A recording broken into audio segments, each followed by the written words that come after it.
Divisibility rules എന്താണെന്ന് ഞാൻ ഒരു എക്സാമ്പിൾ എഴുതി തന്നെ നിങ്ങൾക്ക് കാണിച്ചു തരാം. 453 ഇതിന് ഞാൻ 3 ആയിട്ടൊന്ന് ഡിവൈഡ് ചെയ്യുന്നുണ്ട്. 1 3 ഈസ് 3, 4 മൈനസ് 3 ഈസ് 1. ഈ 5 താഴേക്ക് എഴുതാം. 15ൽ 3, 5 times 5 3 is 15. 5 minus 5 is 0, 1 minus 1 is 0.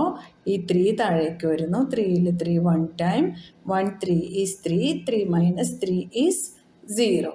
നമുക്ക് റിമൈൻഡർ വന്നത് 0 ആണ്. ഒരു നമ്പർ മറ്റൊരു നമ്പറുമായിട്ട് ഡിവൈഡ് ചെയ്ത് കഴിഞ്ഞാൽ റിമൈൻഡർ 0 എന്ന് കിട്ടിക്കഴിഞ്ഞാൽ ഇത് ഡിവിസിബിൾ ആണ് എന്ന് പറയാം. അതായത് 453 ഈസ് ഡിവിസിബിൾ ബൈ 3 എന്ന് പറയാം. ഇനി നമുക്ക് വേറൊരു നമ്പറും കൂടെ നോക്കാം. 365 ഡിവൈഡഡ് ബൈ 3 തന്നെ നോക്കാം.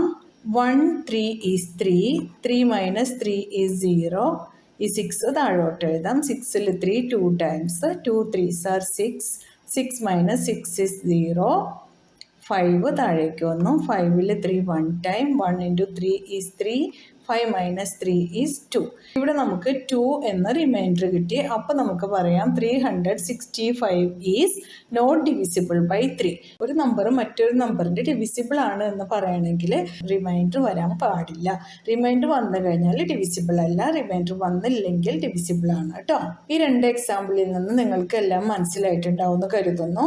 ഇനി നമുക്ക് എന്താണ് ഡിവിസിബിലിറ്റി റൂൾ ഓഫ് 3 എന്ന് നോക്കാം. ഇതിന് തൊട്ട് മുന്നുള്ള വീഡിയോയിൽ ഞാൻ ഡിവിസിബിലിറ്റി ഓഫ് 2 ചെയ്തിട്ടുണ്ട്.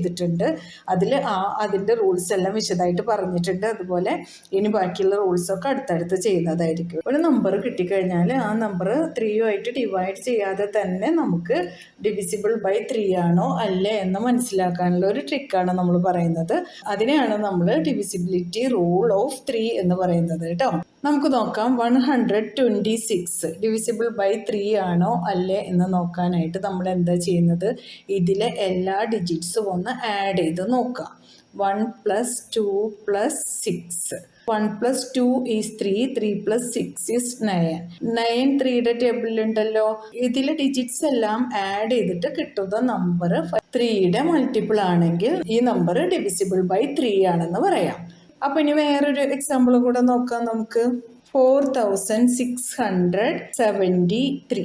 ഇവിടെ 4 + 6 + 7 + 3 ചെയ്യാം നമുക്ക്.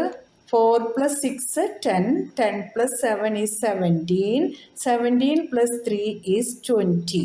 അപ്പോൾ 20 ഡിവിസിബിൾ ബൈ 3 ആണോ? 3യുടെ ടേബിളിൽ 20 ഉണ്ടോ? ഇല്ലല്ലോ. ഈ നമ്പർ ഡിവിസിബിൾ ബൈ 3 അല്ല എന്ന് പറയാം. 14,361. 1 + 4 + 3 + 6 + 1. 1 + 4 5, 5 + 3 8, 8 + 6 14, 14 + 1 15. 15 3യുടെ ടേബിളിലുണ്ടല്ലോ. 5 3s are 15 അല്ലേ. 14,361 ഈസ് ഡിവിസിബിൾ ബൈ 3 എന്ന് പറയാം നമുക്ക്. 46,736. 4 + 6 + 7 + 3 + 6. 4 + 6 10, 10 + 7 17, 17 + 3 20, 20 + 6 is 26. ഇനി ഈ നമ്പർ 3യുടെ ടേബിളിലുണ്ടോ ഇല്ലേ അങ്ങനെ എന്തെങ്കിലും തോന്നുന്നുണ്ടെങ്കിൽ നിങ്ങൾക്ക് എന്ത് ചെയ്യാം, 2 + 6 ചെയ്യാം. ഇതിലെ ഡിജിറ്റ്സും ആഡ് ചെയ്ത് നോക്കാം. അപ്പോൾ നമുക്ക് കിട്ടുന്നത് 8 ആണ്. 8 3യുടെ ടേബിളിലുണ്ടോ? ഇല്ലല്ലോ. ഈ വരുന്ന ആൻസർ പിന്നെയും വലിയ വലിയ നമ്പേഴ്സാണ്. നമുക്കത് നോക്കുമ്പോൾ മനസ്സിലാവണില്ല എങ്കിൽ നമുക്ക് അതിലെ ഡിജിറ്റ്സും ആഡ് ചെയ്ത് നോക്കാം. ഇവിടെ ചെയ്തതുപോലെ 2ഉം 6ഉം കൂടെ ആഡ് ചെയ്തപ്പോൾ നമുക്ക് 8 കിട്ടി. അങ്ങനെ ചെയ്യാം. ഇവിടെ നമുക്ക് ചെയ്യായിരുന്നു 1ഉം 5ഉം കൂടെ ആഡ് ചെയ്ത് കഴിഞ്ഞാൽ നമുക്ക് 6 കിട്ടും അല്ലേ. 6 3യുടെ ടേബിളിലുണ്ട്, 15ഉം 3യുടെ ടേബിളിലുണ്ട് എന്ന് നമുക്കറിയാലോ. അപ്പോൾ കൂട്ടുകാരെ ഇത് മനസ്സിലായല്ലോ എല്ലാവർക്കും? ആർക്കും ഡൗട്ടൊന്നുമില്ലല്ലോ? അടുത്തടുത്ത നമ്പറുകളുടെ എല്ലാ വീഡിയോസ് പെട്ടെന്ന് തന്നെ പോസ്റ്റ് ചെയ്യാം കേട്ടോ. കൂട്ടുകാർക്ക് എല്ലാവർക്കും ഇത് ഉപകാരപ്പെട്ടിട്ടുണ്ടായിരിക്കുന്നു കരുതുന്നു. നിങ്ങൾക്ക് ഉപകാരപ്പെട്ടെന്ന് തോന്നിയാൽ നിങ്ങൾ നിങ്ങളുടെ ഫ്രണ്ട്സിനെല്ലാം ഷെയർ ചെയ്ത് കൊടുക്കണം. നിങ്ങളുടെ എല്ലാവരുടെയും സപ്പോർട്ട് വേണം. സബ്സ്ക്രൈബ് ചെയ്യണേ കൂട്ടുകാരെ. എന്നാൽ ശരി കൂട്ടുകാരെ, താങ്ക് യു. Bye bye.